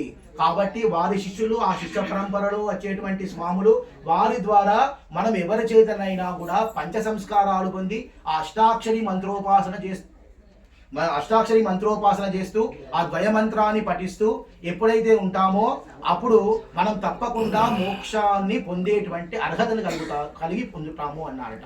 అయితే మన అందరికి అనుమానం రావచ్చు, అయ్యా నా గురువు చాలా గొప్పవాడండి, నేను కాదు కదా, మరి ఆ గురువు గొప్పవాడైతే నాకెలా మోక్షం వస్తుంది? నేను ఏదో అన్ని రకాల పాపకర్మలన్నీ చేస్తున్నాను, ఈ జీవితంలో ఎన్నో కార్యక్రమాలు చేస్తున్నాను, నా గురువు గొప్పవాడేనయ్యా, మరి నాకేంటి సంబంధం అంటే మనకు అదే భాగవతంలో ఆ కృష్ణుని గురించి చెప్తూ ఒక కథని చెప్తున్నారండి పెద్దవాళ్ళు. దదిభాండు అనేటువంటి ఒక ఆయన పెరుగు అమ్ముకునేటువంటి వాడు ఉన్నాడట. ఒకరోజు శ్రీకృష్ణ పరమాత్మ చిన్న బాలుడిగా ఉండి ఆ యశోదాదేవిని యొక్క తాడనాలను దెబ్బలు తప్పించుకోవడానికి పరిగెడుతూ ఎక్కడైతే ఈ దదిభాండు పెరుగు అమ్ముతున్నాడో అక్కడికి ప్రవేశించాడట. ప్రవేశించి తాత నన్ను ఎక్కడైనా దాచిపెట్టు, మా అమ్మ వచ్చేస్తోంది, మా అమ్మ చూసేస్తుంది, అలా కాకుండా ఇంకో దగ్గర దాచిపెట్టు అన్నాడట. నా దగ్గర ఏముందా, కుండ తప్ప ఏం లేదు, కావాలంటే కుండలో దాక్కో అన్నాడు. కాబట్టి సరే ఆ కుండలో అంటే కుండలోనే దాక్కుంటాడు, పైనుంచి జాగ్రత్తగా మూత పెట్టు, నేను మా అమ్మ వచ్చినా కూడా నేను ఉన్నానని చెప్పకు, సరేనా అని చెప్పేసి అన్నాడట. సరలేవయ్యా నువ్వు కూర్చో అని చెప్పేసి ఆ మూత ఓపెన్ చేయగానే ఆ కుండలో దాక్కున్నాడు శ్రీకృష్ణ పరమాత్మ. దానిపై మూత పెట్టి ఉంచాడు. యశోదాదేవి వచ్చి అటు ఇటు వెతికింది, ఎక్కడా బాలుడు కనబడలేదు. ఆ తర్వాత లోపల ఉన్న పరమాత్మ అడిగాడట, తాత మా అమ్మ వెళ్ళిపోయిందా అనగానే వెళ్ళిపోయిందిరా బాబు అన్నాడు. మరి వెళ్ళిపోతే మూత తీయి, నేను బయటకు వస్తాను, నాకంత ఉక్క వస్తుంది, లోపల చాలా వేడిగా ఉంది అన్నాడు. నేను మూత తీయను అన్నాడు దదిభాండు. మూత తీయనంటావు, నేను బయటకు రావాలి కదా, మరి ఎలా అంటే నాకు ఒక మాట ఇస్తేనే మూత తీస్తాను. అరే నువ్వు లోపలికి వచ్చినప్పుడు ఈ కండిషన్స్ అని నాకు చెప్పలేదు, నేను ఇప్పుడు లోపలికి వచ్చినాక కొత్త కండిషన్స్ చెప్తున్నావు ఏంటి అంటే, లేదు అప్పుడు నీ పని, ఇప్పుడు నా పని, ఇప్పుడు నాకు పని పడింది కాబట్టి నేను అన్ని రూల్స్ పెడతా, అప్పుడు నీ పని కాబట్టి నువ్వు లోపల దాక్కోబెట్టమన్నావు, దాక్కోబెట్టేసా, నువ్వు అడిగింది చేసేసా, ఇప్పుడు నేను అడిగింది చేస్తేనే నీ మూత తీస్తాను అన్నాడట. అంటే సరేనయ్యా అడుగు, ఏం కావాలి నీకు అన్నాడు. నాకు మోక్షాన్ని ఇస్తే నేను మూత తీస్తాను అన్నాడు. అయ్యా ఎందయ్యా నువ్వు ఎవరిని చూసి ఎవరు అనుకుంటున్నావు, నేను చిన్న బాలుడిని, మా అమ్మ కొడుతుందని భయపడి నీ దగ్గర వచ్చి దాక్కుంటే నన్ను అంత పెద్ద మోక్షం ఇయ్యు, ఇంకేదో ఇయ్యు, అది ఇది అని అడుగుతున్నావు, అసలు ఎవరిని చూసి ఎవరు అనుకుంటున్నావు అంటే అదంతా నాకు చెప్పకయ్యా, నీ సంగతి అంతా నాకు తెలుసు, నువ్వు మోక్షం ఇస్తానంటేనే మూత తీస్తాను, లేకుంటే లేదు అన్నాడు. ఇలా వాదోపవాదాలన్నీ జరిగాక సరే నీకు ఇస్తున్నానయ్యా మోక్షం, మూత తీయు అన్నాడు. దదిభాండు మూత తీశాడు. పరమాత్మ బయటకు వచ్చాడు. వచ్చాక సరేనా నీ కోరిక నెరవేరిందా అని చెప్పేసి అడిగాడు. అడిగితే అయ్యా ఇంకొక చిన్న కోరిక మిగిలిపోయింది అన్నాడట. నీకు మోక్షం కన్నా పెద్ద కోరిక ఏముందయ్యా? మోక్షం కావాలన్నా ఇచ్చేసానికి ఈ మోక్షం పొందిన వాడికి ఇంకేం కోరిక ఉంది? ఇంకా కోరిక ఏంది అంటే, అయ్యా ఈ కుండకు మోక్షం ఇయ్యు అన్నాడట. కుండకు మోక్షం ఇయ్యడం ఏందయ్యా? అది మనిషియా ప్రాణియా? నా గురించి ఏమైనా నామస్మరణ చేసిందా, ఇంకేమైనా చేసిందా? అదంతా నాకు తెలియదయ్యా. ఈ కుండ వలననే నాకు మోక్షం దొరికింది, కాబట్టి నాతో పాటు కుండకు మోక్షం ఇస్తేనే నేను వస్తాను, లేకుంటే లేదన్నాడు. అరే కుండకు మోక్షం ఏందయ్యా బాబు, దానికి ప్రాణమే లేదు కదా అంటే, లేదు అంతా తెలియదు. ఇంత పెద్ద వైకుంఠధామం, నా వైకుంఠంలో నీకు చిన్న కుండ పెట్టుకోవడానికి ప్లేస్ లేదా? అదంతా నాకు తెలియదు. నువ్వు ఈ కుండ పెట్టుకోవడానికి ఇస్తానంటేనే నేను వస్తాను. నేను మోక్షం పొందకుంటే నువ్వు ఇచ్చిన మాట తప్పిపోతుంది. కాబట్టి నాకు మోక్షం ఇవ్వాలి, ఈ కుండకు మోక్షం ఇవ్వాలి అన్నాడు. అలా స్వామివారి సంతోషంతో ఆ కుండకు కూడా మోక్షాన్ని ప్రసాదించాడట. కాబట్టి మనము కూడా ఎప్పుడైతే ఆ గురువును ఆశ్రయించి ఉన్నామో, ఆ గురువు ద్వారా ఆ దధిభానుడు ఏ విధంగా కుండకు మోక్షాన్ని ఇప్పించగలిగాడో, మన గురువు కూడా మనకు అదే విధంగా మోక్షాన్ని ప్రసాదింపజేస్తాడు. కాబట్టి మనము ఆ సద్గురువును ఆశ్రయించడం అనేటువంటిది చాలా ముఖ్యమైన విషయము. కాబట్టి ఈ వైష్ణవులంతా కూడా ఆ సద్గురువును ఆశ్రయించి ఆ స్వామివారి ద్వారా మనము చక్రాంతాలు పొంది, పంచ సంస్కారాలు పొంది, అష్టాక్షరి మంత్రాన్ని మనము పఠిస్తూ ఆ స్వామివారిని మనము ప్రార్థన చేస్తే తప్పకుండా మనకు ఈ అచ్చిరాది మార్గంలో మోక్షం లభిస్తుంది అని, మనకు ఎవరెవరికి స్వర్గము నరకము ఈ అచ్చిరాది మార్గంలో లభిస్తుందో చెప్తున్నాం. ఇక చివరగా ఒక్క 5 నిమిషాలు పెద్దల అనుమతితో ఈ యొక్క మోక్షాన్ని పొందినటువంటి ఈ ప్రాణం విడిచిన తర్వాత ఈ 12 రోజుల పాటు ముక్తాత్మ ఏదైతే ఉందో అది ఈ లోకాన్ని వదిలి ప్రయాణం చేస్తూ చేస్తూ మొట్టమొదటగా అర్చి లోకాన్ని పొందుతుందట. ఆ తర్వాత దినలోకాన్ని, తర్వాత శుక్లపక్ష లోకాన్ని, ఆ తర్వాత మాస లోకాన్ని, ఉత్తరాయణ లోకాన్ని, సంవత్సర లోకాన్ని, వాయులోకాన్ని, చంద్రమండల లోకాన్ని, వర్ణలోకాన్ని, సూర్యమండల లోకాన్ని, స్వర్గలోకాన్ని చేరి ఆ తర్వాత బ్రహ్మలోకాన్ని చేరుతుందట. ఇలా అనేక రకాలుగా ఈ 12 మండలాలు దాటుతూ దాటుతూ లోకాలు వెళ్తున్నటువంటి ఆత్మను ఆ యొక్క అక్కడ ఉన్నటువంటి దివ్యాప్సరసలు కానీ ఆ లోక పాలకులు కానీ అందరూ కూడా రావయ్యా రావయ్యా, నీవు ముక్తాత్మవయ్యా, ఆ యొక్క శ్రీమన్నారాయణ యొక్క కృపను పొందినటువంటి వాడవు, చాలా గొప్పవాడవు, మా దగ్గర ఒక్కరోజు ఉండి మా యొక్క ఆశ్రయాన్ని మేము ఇచ్చేటువంటి ఈ యొక్క సేవా కార్యక్రమాలన్నీ కూడా తీసుకో అని చెప్పి ప్రార్థన చేస్తే ఆ ముక్తాత్మకు మాత్రం ఇవేవి కూడా రుచించవట. ఇది ఎంత ఈ బ్రహ్మలోకం వద్దు, నాకు స్వర్గలోకం వద్దు, ఏ లోకం వద్దయ్యా, నాకు ఆ పరమాత్మను చూడాలనేటువంటి ఆ యొక్క కాంక్ష ఇంకా ఉంది, నేను ఇంకా ముందుకు సాగిపోతాను అంటూ వారిని మర్యాద పూర్వకంగా తిరస్కరిస్తూ అతను ఆ యొక్క వైకుంఠం వైపుగా ప్రయాణం చేస్తున్నాడట. అలా ప్రయాణం చేసేటువంటి ఆ ముక్తాత్మని విరజా నది తీరం వరకు తీసుకువెళ్ళి ఆ యొక్క సూక్ష్మదేహం పోయేట్టుగా విరజా నదిలో ఒక మునగ వేయమని మనకు చెప్తున్నారు పెద్దలు. కాబట్టి ఇక్కడి నుంచి బయలుదేరినటువంటి ఆ ముక్తాత్మ ఆ విరజా నదిలో ఎప్పుడైతే మునిగి లేసిందో అప్పుడు ఆ యొక్క సూక్ష్మ శరీరం కూడా తొలగిపోయిందట. సూక్ష్మ శరీరం కూడా తొలగిపోయి ఆ స్వామి వారి వలె చతుర్బాహువులు మన వచ్చేసి ఆ 4 యొక్క చేతులతో ఆ స్వామి వారిని పోయినటువంటి స్వరూపంతో ముక్తాత్మ బయటకు వచ్చిందట. అలా వచ్చినటువంటి దాన్ని అక్కడున్న అమానవుడు అనేటువంటి ఒక దివ్యాత్మ తన కర స్పర్శ చేత ఆ యొక్క విరజా నది నుంచి ఆ అవతలి తీరానికి ఈ యొక్క ముక్తాత్మను తీసుకొని పోయింది. ఆ విధంగా విరజా నదిని దాటినటువంటి ఈ యొక్క ఆత్మ ఏదైతే ఉందో ఆ ఆత్మ ఆ దివ్య వైకుంఠం వైపుగా ప్రయాణం సాగిస్తుంది. మన యొక్క ఈ స్వామివారు కూడా ఇక్కడి నుంచి బయలుదేరి ఇది 13వ రోజు కాబట్టి ఈ 13వ రోజున ఆ వైకుంఠానికి చేరుకొని ఆ వైకుంఠంలో విరజానదిలో తన యొక్క మునకను వేసి ఆ విరజానదిలో తన మునకను పూర్తి చేసుకొని అతడు ఆ యొక్క శ్రీపతి శ్రీమన్నారాయణ యొక్క స్వరూపాన్ని తాను కూడా పొంది ఆ యొక్క స్వరూపం పొంది ఆ అమానవుడి ద్వారా ఆ స్వామి వైకుంఠం వైపుగా ప్రయాణం చేస్తున్నాడట. అలా దివ్య వైకుంఠానికి చేరుతుంటే ఆ యొక్క అక్కడ ఉన్నటువంటి శంఖాలన్నీ కూడా ఉన్నటువంటి వారంతా కూడా మోగిస్తున్నారు, అనేక బేరీనాదాలు చేస్తున్నారు, అనేకమైనటువంటి రకరకాల ధ్వనులు చేస్తూ అదిగో అదిగో స్వామివారి యొక్క దివ్యమైనటువంటి అనుగ్రహాన్ని పొందిన ముక్తాత్మ మన వైపుగా వస్తోంది, చూడండి చూడండి చూడండి అంటూ ఒక జగన్నాథ రథ చక్రాలు కదులుతుంటే మనం అందరం ఎలా చూస్తున్నామో అక్కడ ఉన్నటువంటి ఆ వైకుంఠ వాసులంతా కూడా వారి ఇంట్లో వారందరినీ పిలుచుకుంటూ ఇదిగో ఇదిగో చూడండి చూడండి గొప్ప ముక్తాత్మ మన వైపుగా వస్తోంది, ఆ ముక్తాత్మ నాకు స్వామివారి అనుగ్రహం కలిగిందయ్యా, స్వామివారి వైపు వెళ్తున్నాడు చూడండి అంటూ చెప్తూ ఒక్కొక్కరు పిలుచుకుంటూ ఆ ముక్తాత్మను నమస్కారాలు చేసుకుంటూ ఆ ముక్తాత్మకు అనేక రకాలైనటువంటి సుగంధాలను పూస్తూ వారి యొక్క రకరకాల పూలను వెదజల్లుతూ ఆ యొక్క వైకుంఠానికి తీసుకొని పోతుంటే అతడు అప్పుడు అక్కడి నుంచి ఇంకా ముందుకు వెళ్ళి అక్కడ వైకుంఠపురిలో ఉన్నటువంటి శ్రీపతి శ్రీమన్నారాయణ వద్దకు వెళ్ళడం జరిగిందట. ఎప్పుడైతే ఆ యొక్క వైకుంఠంలోనికి శ్రీపతి శ్రీమన్నారాయణ ఉన్నటువంటి ఆ యొక్క పురంలోనికి ప్రవేశించారో అక్కడ నిత్యసూరులు అంతా కూడా అక్కడికి విచ్చేసి ఆ నిత్యసూరులంతా కూడా విశ్వక్సేనుడు కానీ వారంతా కూడా అక్కడికి వచ్చేసి ఆ ముక్తాత్మను తమ ఇంటిలోకి తీసుకువెళ్ళి, అయ్యా నీవు స్వామివారి యొక్క అనుగ్రహాన్ని పొందినటువంటి వారివి, ఆ స్వామివారే స్వయంగా నీకు ఈ యొక్క మోక్షాన్ని ఇచ్చారు కాబట్టి నువ్వు చాలా గొప్పవాడివయ్యా అంటూ ఆ ముక్తాత్మను ఆ యొక్క నిత్యసూరులంతా కూడా తమ యొక్క గృహానికి తీసుకువెళ్ళి అతనికి అనేక రకాల పరిచర్యలు చేస్తూ అతని పాదాలను కూడా కడిగి అనేక రకాల పుష్పాలతో అలంకరించి అనేక రకాల తులసీ దళాలతో అలంకరించి రకరకాల ఆ యొక్క దివ్య చందనాలతో అలంకరించి అక్కడ ఉన్న అప్సరసల లాంటి మించినటువంటి ఎంతో మంది దివ్యాత్మలు అతన్ని సేవిస్తుంటే ఒక్కొక్కరింటి నుంచి ఎక్కడైతే స్వామివారు వేంచేసి ఉన్నటువంటి దివ్య వైకుంఠం ఉందో అక్కడికి ఆ ముక్తాత్మ చేరుకోగానే అక్కడ ఉన్నటువంటి ఆ యొక్క సేవకులంతా కూడా స్వామి వారి యొక్క శేష వస్త్రాలను తీసి ఇతనికి అలంకరణ చేశారట. ఆ స్వామి వారి శేష వస్త్రాలనే కాకుండా స్వామి వారికి అలంకరించిన మాల్యాన్ని కూడా ఇతనికి ధరింపజేశారు. అతనికి అనేక రకాలైన చందనాలు స్వామి వారి నుంచి ఏదైతే సేకరించినటువంటి చందనం ఉందో ఆ చందనాన్ని కూడా ఈ ముక్తాత్మకు పెట్టడం జరిగిందట. అదంతా ధరించి ఆ యొక్క వైభోగానంతా చూస్తున్నటువంటి ఈ ముక్తాత్మ చాలా ఆనందానికి ఆశ్చర్యానికి లోనైతూ ఒక్కసారి తను ఆలోచించుకుందట, అరే ఈ భూలోకంలో అసలు నేను ఎలా బతికాను, ఏదో ఆనందం అనుకున్నాను, ఏదో పొందాలనుకున్నాను, కానీ ఇంత దివ్య వైభోగాన్ని అసలు ఊహించనే లేదే. ఈ స్వామికి ఎంత కరుణ, నాపై ఎంత ఆ కరుణా సముద్రుడై స్వామి వారు నన్ను ఇంత ఆదరంగా చూస్తున్నాడు.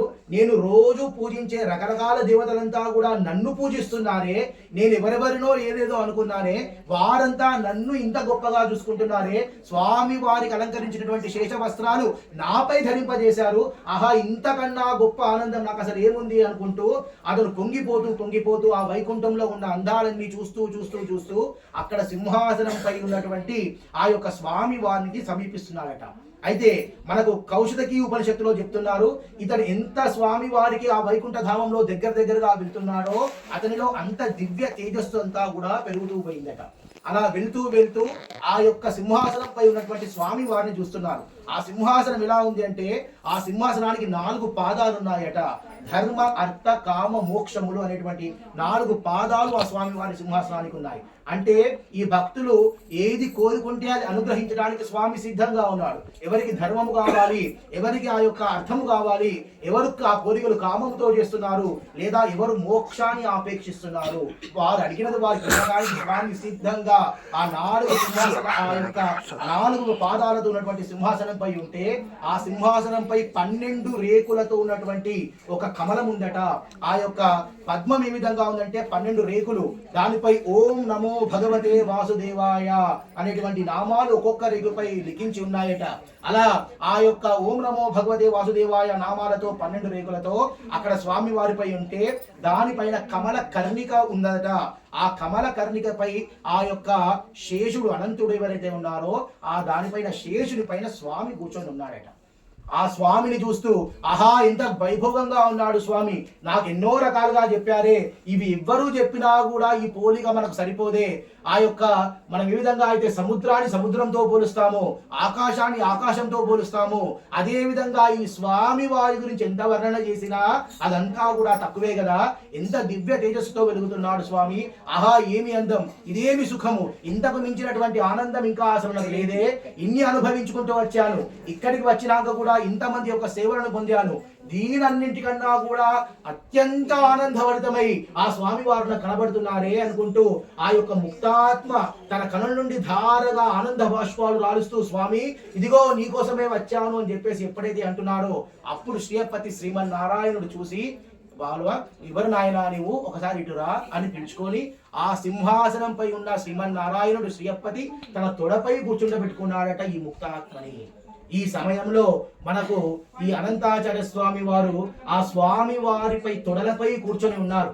కాబట్టి ఆ స్వామి ప్రేమగా ఆ ముక్తాత్మను నిమురుతూ, నాయన ఎక్కడి నుంచి వచ్చావు, ఎందుకు వచ్చావు, ఏం చేస్తున్నావు అని అనేక రకాలైన కుశల ప్రశ్నలు వేస్తూ మనం పసిపిల్లాన్ని ముద్దాడినట్టుగా ముద్దాడుతుంటే అక్కడ పక్కనే ఉన్నటువంటి అమ్మవార్లంతా కూడా, ఏమయ్యా స్వామి నీవేనా వారిని తీసుకునేది, ఒక్కసారి నాకు ఇవ్వయ్యా అంటూ అక్కడ ఉన్నటువంటి లక్ష్మీదేవి, నీలాదేవి వీరా ఒకరి నుంచి ఒకరు చేతులు మార్చుకుంటూ నాకు ఇవ్వయ్యా అంటే నాకు ఇవ్వ అంటూ ఆ ముక్తాత్మను ప్రేమగా దగ్గర తీసుకొని లాలిస్తూ ఆ యొక్క ప్రేమను ఉలకబోస్తూ ఉంటే ఆహా ఆహా అనుకుంటూ ముక్తాత్మ పరవశం చెందుతూ ఉండి, ఇంత గొప్ప ఆనందమా నేను పొందేది, సాక్షాత్ శ్రీపతి శ్రీమన్నారాయణ తుడలపై కూర్చున్నానా, నేను ఆ యొక్క అమ్మవారి యొక్క ప్రేమను పొందుతున్నానా అంటూ వారు పరవశించిపోతూ ఉంటే అప్పుడు ఆ ముక్తాత్మకు ఆ స్వామి వారి యొక్క సమీపానికి పొందేటువంటి భాగ్యము, స్వామి వారి యొక్క సారూప్యాన్ని పొందేటువంటి భాగ్యము కలిగి ఆ వైకుంఠంలో ఉండేటువంటి ఆ యొక్క అవకాశం కలిగిందట. ఆ విధంగా ఆ ముక్తాత్మ అనంతాచార్య స్వామి వారు కూడా మనకి ఈ సమయంలో ఆ వైకుంఠానికి చేరుకొని అంత దివ్య వైభోగాన్ని వారు అనుభవిస్తూ ఉన్నారు అనేటువంటి భావన మనందరిలో కూడా ఉండాలండి. అలా ఆ స్వామి వారి చింతన ఉండి అక్కడి నుంచి మనందరినీ కూడా ఆశీర్వాదం చేస్తూ ఉంటారు. అయితే మనందరికీ కూడా ఒక చిన్న అనుమానం రావచ్చండి. గత పునరావృతే అంటాం. ఎప్పుడైతే ఆ విరజానదిని దాటి వైకుంఠానికి చేరారో వారు మళ్ళీ రారు కదండి. మరి వారికి ఈ మాసికాలు, పిండ ప్రదానాలు చేయాలా వద్దా అనేటువంటిది మనందరికీ సాధారణంగా వచ్చేటువంటి అనుమానం. ఆయన అక్కడికి వెళ్ళిపోయాడు, మళ్ళీ రాడు అంటే అలా కాదయ్యా. ఆ స్వామి వారు ఎటు వెళ్తున్నారో ఆ స్వామి వారి వెంట ఈ ముక్తాత్మ కూడా అదే దివ్య పురుష వేషంతో ఆ స్వామి వెంట తిరుగుతూ ఉంది. నచ పునరావృతి అంటే మళ్ళీ జన్మ లేదనే తప్ప అతడు ఎక్కడికి కదలడని కాదు. కాబట్టి మనం ఇక్కడ ఎప్పుడైతే కర్మ కార్యక్రమాలు చేస్తున్నామో అక్కడ నుంచి ముక్తాత్మ ఒక రూపంలో మన దగ్గరికి విచ్చేసి మనం చేసేటువంటి కార్యక్రమాన్ని చూసి మనకు తన యొక్క ఆశీర్వచనాన్ని అందించి తిరిగి ఆ యొక్క లోకానికి వెళ్ళిపోతుందట. కాబట్టి మనం చేసేటువంటి ఆ కర్మ కార్యక్రమాలన్నీ కూడా తప్పకుండా ఆచరించాలి. మనం చేసేటువంటి కార్యక్రమము తప్పకుండా ఆ స్వామి సమీపంలో ఉన్నటువంటి ఆ యొక్క అనంతాచార్య స్వామి వారు అక్కడి నుంచే గమనిస్తుంటారు. మన గురించి ఆ స్వామికి పురుషకారము అంటే రికమెండేషన్ చేస్తూ ఉంటాడట. అయ్యో నా కుటుంబం వారయ్యా, అదిగో అతడు నా కొడుకు, ఇతడు నా మనమడు, అదిగో నాకు చాలా ప్రేమగా నా యొక్క శ్రాద్ధ కర్మలన్నీ కూడా నిర్వహిస్తున్నటువంటి వాడు, కాబట్టి అతడు ఈ కోరికతో ఉన్నాడు, కాబట్టి ఆ కోరిక నెరవేర్చవయ్యా స్వామి అంటూ ఆ స్వామి వారిని మన తరపున ప్రార్థన చేయగలిగేటువంటి శక్తి అక్కడ ఉన్నటువంటి ముక్తాత్మకు ఉంది. కాబట్టి మన పెద్దల యందు కూడా మనం భక్తి విశ్వాసము కలిగి ఉండి పితృకార్యాలు తప్పకుండా చేయాలి అని చెప్పేసి ఆ యొక్క అర్చిరాది మార్గం గురించి పెద్దలు నాకు చెప్పిన విషయంలో నాకు అర్థమైంది చెప్పాను, అనేదా భావించకుండా.